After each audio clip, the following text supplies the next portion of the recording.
Bonjour, on se retrouve aujourd'hui pour la présentation de Lost Paradise, un manga dessiné et écrit par Toru Nohamura. Édité par les éditions Kiyun en 2011, il comporte 6 tomes. On pourrait le classer comme un drame action fantastique, et il est très bon, j'ai que ça à dire, il est très bon. Il a une bonne histoire, il a des combats très sympas, une très bonne intrigue et une fin auquel on s'attend pas. Cependant, elle est bâclée. La fin est très bâclée, on a l'impression qu'il devait faire beaucoup plus que 6 tomes, mais qu'il n'a pas pu. Du coup, la fin est très rapide et elle répond pas à toutes les questions qu'on pourrait se poser sur ce manga.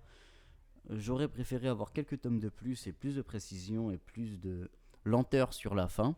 Malheureusement, c'est pas le cas. Mais elle reste très bonne. On suit l'histoire de Sora, l'héroïne, qui rêve depuis toute petite de devenir un chevalier. Un jour, elle est transférée dans une école de luxe appelée Utopia, donc c'est là-bas que se passera l'histoire. C'est une école très bien cotée.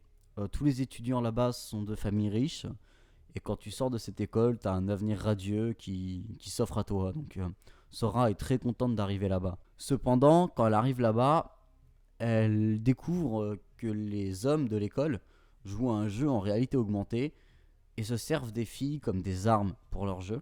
Et lorsqu'ils ont une arme, donc une fille, ils ont le droit de faire ce qu'ils veulent à celle-ci. La plupart sont donc maltraités, méprisés. Sora ne peut pas supporter de voir ça. Du coup, elle décide de participer au jeu comme un garçon et de sauver toutes les filles de l'école. Je conseille énormément ce manga. Je l'ai vraiment beaucoup aimé. C'est le premier manga que j'ai lu. Et encore aujourd'hui, je l'adore. Il y a très peu de mangas qui arrivent à sa cheville, je pense. Même s'il il aurait pu être beaucoup plus bouclé. Et on pourrait clairement le refaire en plus complet. Pour cette vidéo, j'ai pu exprimer seulement mon avis. Pour les prochaines, je vous permettrai de donner votre avis également. Pour cela, j'ai créé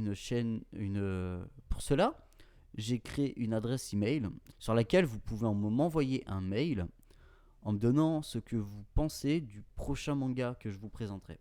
C'est-à-dire que pour la prochaine vidéo, je présenterai le manga Bitoom. Donc je vous invite à envoyer un mail à cette adresse en disant critique positive ou négative et en donnant vos arguments. Qu'ils soient positifs ou négatifs, je m'en fiche tant qu'ils sont constructifs.